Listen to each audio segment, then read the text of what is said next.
In Jagasing district, a man has been arrested for illegally circulating obscene photo and AI-generated video of a woman after his repeated love proposals were rejected. The accused has been identified as Saroj Behra of Kudanagari area in Kendrapada district. He was running a garage at Kushanandapur. According to report, during the COVID-19 period, the woman had visited the garage along with her husband for vehicle repairs, where she became acquainted with the accused. Over time, Saroj reportedly developed close relation with the family. Police said that after the woman repeatedly rejected his proposals, the accused allegedly created and circulated obscene AI-generated video involving the woman and her brother-in-law. Following the incident, the woman lodged a complaint at the Cyber police station. After an investigation, Jagatsinghpur police arrested the accused and seized two mobile phones along with several objectionable videos. Further investigation into the case is underway. आपको डाकिचु cyber police station जहाँ आमर नूतन भाव मानवर मुख्यमंत्री द्वारा inaugurate होता सेठार गोटे major प्रथम बहुत इंपोर्टाट केस डिटेक्शन होती साइबर के पीएस केस नंबर 3 एठी आम पाखक जड़े विवाहित महिला आसते आउर अभियोग थिला जे तांकर फोटो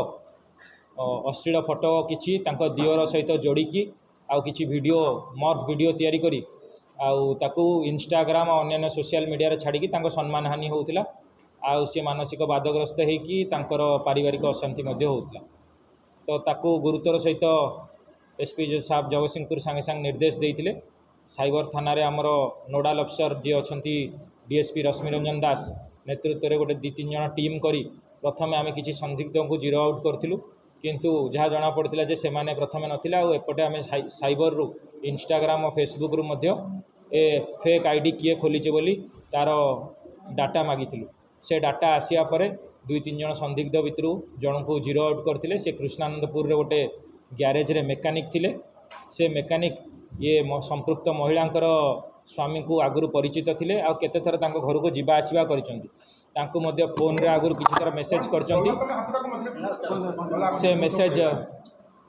से मेसेज को ए महिला बहुत थर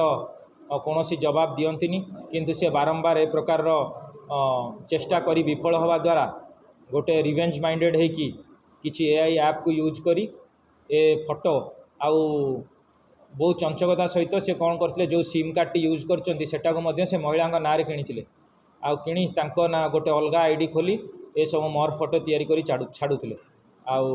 आमे बहुत सतर्कता अवलंबन करी आम डीएसपी नेतृत्व में धरने को सक्षम होइचु आउ महिला साइबर पुलिस थाना एसपी साहब को साधुवाद तार मोबाइल फोन 2टी जबत होती समस्त अश्लील वीडियो फोटो आ व्हाट्सएप रे जहाँ को फटई से सब लिंक मिली अन्य केतेटा अन्य एमती लोकों सहित एभली आपत्तिजनक जिनस करते तार जिनस आसी आम से विक्टिम मानू कंटाक्ट कर अभियुक्त कृष्णानंदपुर रे गोटे मेकानिक थिले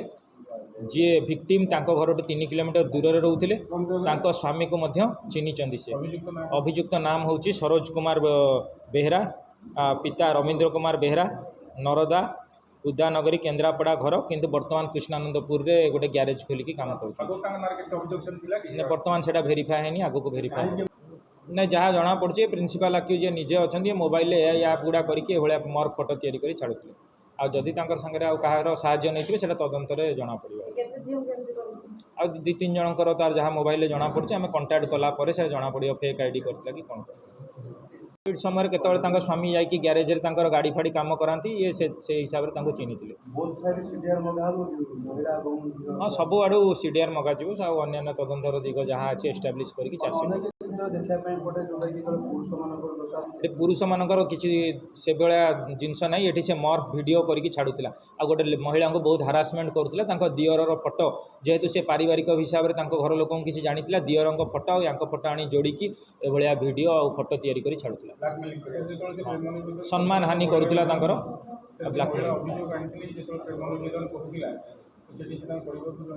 सी परिवार लोक को जनई आ प्रकार घटना स्वामी बाद देते स्वामी वर्तमान से ग्यारेज पिला संगे किसी संपर्क ना